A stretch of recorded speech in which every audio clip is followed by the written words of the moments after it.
a rejoint du service politique de CNews pour les réactions politiques dans quelques instants, bien sûr. Et nous sommes avec Gérard Vespierre, géopolitologue. Merci d'avoir accepté notre invitation. Gérard Vespierre, nous avons besoin de vos lumières et surtout de bien comprendre si nous sommes véritablement là dans une escalade ou le début d'une escalade, en tout cas internationale, dans cette opposition ou tout du moins dans ce conflit. Et si la question est désormais de savoir comment Israël va réagir à cette première attaque directe de la République islamique iranienne contre son territoire. Bonjour à vous. Eh bien, écoutez, il y a effectivement plusieurs hypothèses sur la table. La première, c'est est-ce que Israël va répondre dans les mêmes façons, à savoir une salve de missiles, de drones sur le territoire iranien, pardon, sur le territoire iranien, ou bien par d'autres moyens.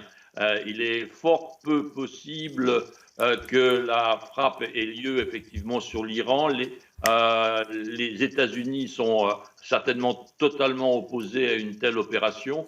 Donc il serait étonnant que nous voyions une opération symétrique d'Israël vers l'Iran.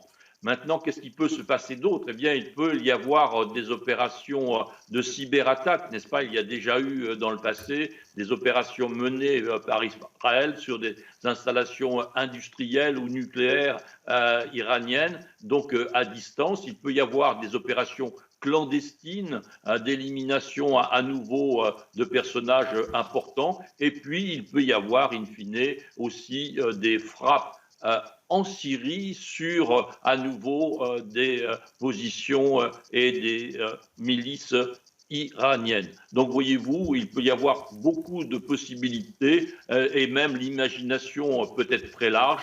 Il y a un navire porte-container immobilisé par les gardiens de la Révolution. Est-ce que Tsahal voudra essayer de libérer cette unité commerciale maritime?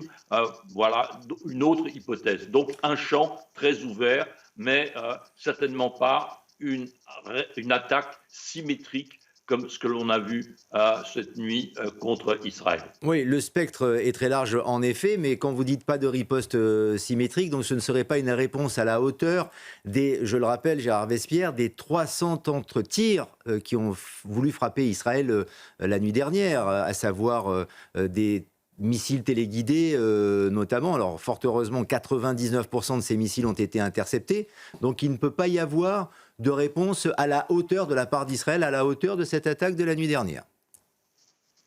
Faut-il confondre hauteur et symétrie, n'est-ce pas? Je crois qu'il peut y avoir une absence de symétrie, mais une intervention qui puisse faire effectivement mal à l'Iran.